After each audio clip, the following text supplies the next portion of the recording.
Hey guys, Mike here, the Detroit Borg, with a look at the new iMac with a stunning Retina 5K display. So this is joining the existing lineup of the 21.5-inch and 27-inch iMacs, which are carried over unchanged.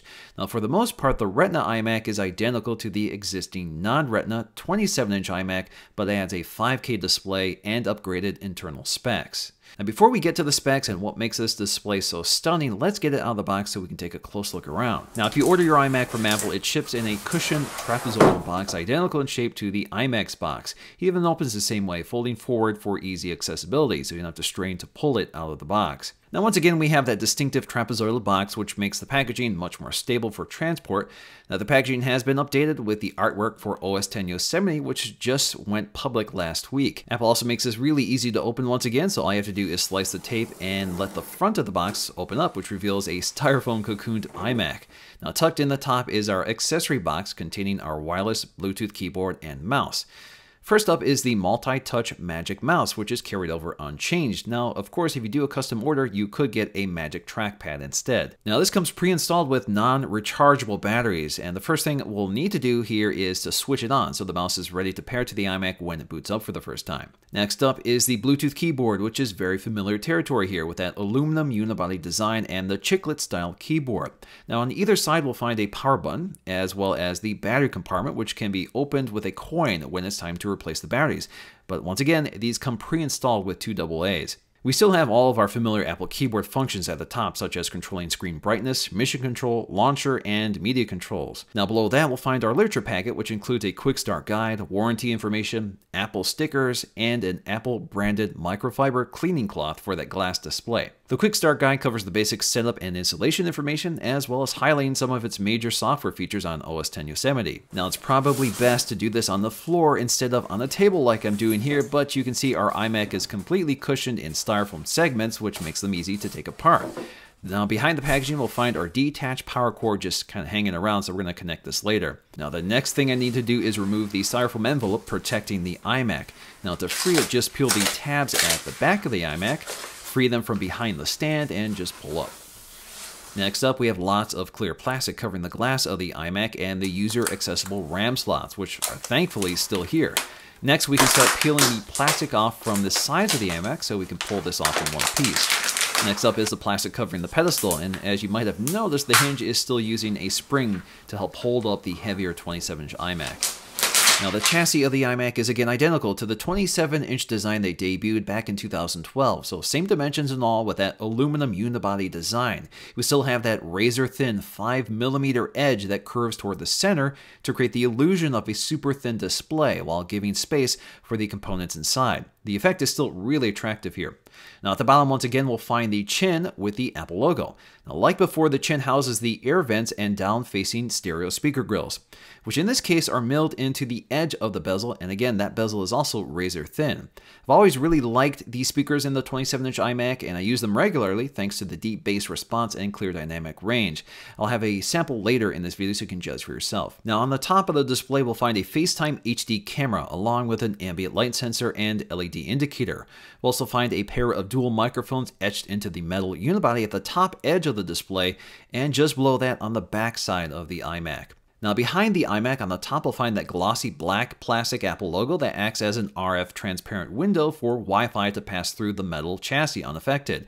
And of course, we're running 802.11 AC in this computer. Now behind the pedestal's hinge, you'll find the chassis exhaust vent, the RAM door, the power port, and a Kensington lock at the very bottom. Now on the back of the iMac, we'll find all of the I/O ports in one location, including an SD-XC card slot, as well as a headphone jack, which also acts as an input for a microphone, and also acts as an optical audio output as well with the right adapter. We also have 4 USB 3.0 ports, 2 Thunderbolt 2 ports, and a Gigabit Ethernet port. Now on the opposite side, we'll find that concaved power button, so it's easy to feel for without having to see it. Now once again, this 27-inch iMac has user upgradable RAM, so we can pop off the back panel to install our own RAM sticks.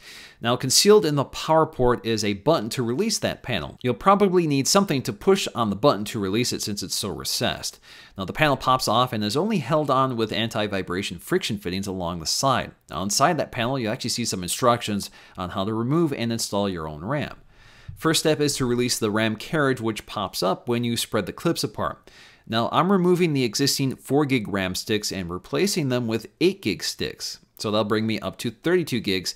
And again, this is a lot cheaper than what Apple will charge. This is $270 for 32 gigs versus $600 for Apple's upgrade for 32 gigs. Now the installation is very easy. The slots are clearly defined and all you need to do is push them in firmly to seat them correctly.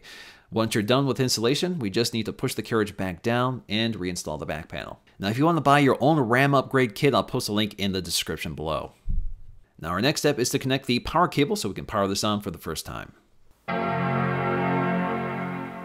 Now, like my 2013 iMac, this iMac is the maxed out configuration, which gets me a Core i7 Haswell clocked at 4 GHz and an AMD Radeon R9 M295X with 4 gigs of GDDR5 RAM. This GPU also has the more modern Tonga architecture compared to the older standard GPU. I've also opted for the 3TB Fusion drive, although a 1TB Fusion drive is standard, and there are several SSD options up to 1TB. So if you want the ultimate speed, pick an SSD, but I preferred storage. The Fusion drive once again combines the speed of an SSD with the storage capacity of a hard disk drive, which intelligently loads frequently used content on the SSD for quicker access and read times, so OS X and the app load times are very quick. Now the big news here, however, is the display, which has a resolution of 5120 by 2880, which doubles the resolution of the old 27-inch iMac, which quadruples the number of pixels on the screen to 14.7 million. So we jump from 109 pixels per inch to 218 pixels per inch. Now, like the old iMac, this is an IPS LCD display which is optically bonded to the glass. The glass itself has an anti-reflective coating, although it's still a glossy panel.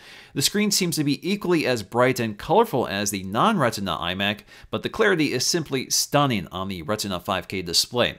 So if you're familiar with other Apple Retina displays, the experience here is very similar, but on a much larger scale, which makes it even more stunning. Now, if you visit the resolution options of the display, we can't select the native resolution. Instead, it scales the content for better clarity instead of more screen real estate, although you can select from a few scaling options to get a little more space on your display. Now, unfortunately, the 5K iMac does not support target display mode like the non-Retina iMac, so unfortunately, you can't use the iMac as a 5K external display for your Mac Pro or your MacBook. This is brought on by the limitations of Thunderbolt 2, which can't handle the resolution of 5K. This also explains why we did not get a 5K Thunderbolt display. Now, unfortunately, this will require updates to the Thunderbolt hardware, so no current Mac can support 5K externally. Now, you can connect an external display to the 5K iMac, such as a Thunderbolt display, or in my case, I'm using another iMac in target display mode, and it works seamlessly. It automatically scales the content as you drag and drop windows between the displays. Now, the great thing about a 5K instead of a 4K display is that you can actually preview a full 4K video project in the video editor, like Final Cut Pro, while still having room for the UI. If you look at a non-Retina iMac side by side with a project set to actual fit, you can see the full project on the Retina iMac, unlike the non-Retina, which will have to scale it down significantly. Now, the 4K video you're watching right now has been edited on the 5K iMac, and it worked flawlessly with no signs of frame dropping, so I can scrub the timeline like you would with a non-Retina display, and it works perfectly. Overall, I'm really excited to finally have a display that allows me to fully preview and edit 4K while doing it flawlessly. So let's take a look at our benchmarking to get an idea of the relative performance of our machine. First up is Geekbench, which reveals a single-core score of 4438 and a multi-core score of 16407. That's up fairly significantly from the non-Retina iMac, which scored 3969 on the single-core and 14960 on the multi-core score. Next is Cinebench to test our GPU performance, which delivers an OpenGL score of 105.4 frames per second versus the 87.94 frames per second on the GeForce 780 from last year, which also had 4 gigs of RAM. CPU is also up from 694 to 781. Now, in terms of disk performance, again, we have a Fusion drive, which is the same 3TB unit I had in last year's iMac, and performance is about the same here. Now, the Fusion drive can be kind of hard to gauge just because of the way it behaves. So when we're testing out disk speed, we're actually testing out the SSD portion of that drive, not the hard disk drive. So the write speed is about 300 to 350, and the read speed can max out over 700. So that's pretty decent. Now, if you want faster write speeds, you're going to want to take a look look at the SSD or the full SSD instead of the Fusion drive, so you'll see write speeds closer to the read speeds on the full SSD. My final test is a 4K export in Final Cut Pro of identical 2-minute and 20-second 4K video projects using the standard 4K compressor settings. Now, the Retina iMac completed the export in 2 minutes and 3 seconds, while the non-Retina did it in 2 minutes and 10 seconds. Certainly a small gain here, but this magnifies depending on the size of your project, and as you know, I make really long videos. Now, as I promised, let's take a listen to those impressive internal speakers. You might have to decide between seeing your children again and the future of the human race. We'll find a way, but we always have.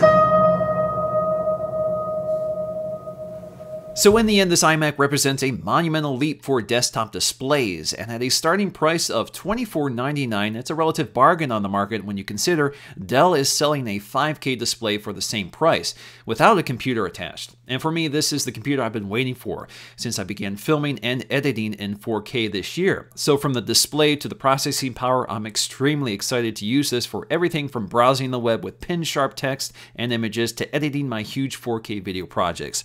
So that's going to do for me in this video. Thanks for watching, and I'll see you again in the next video.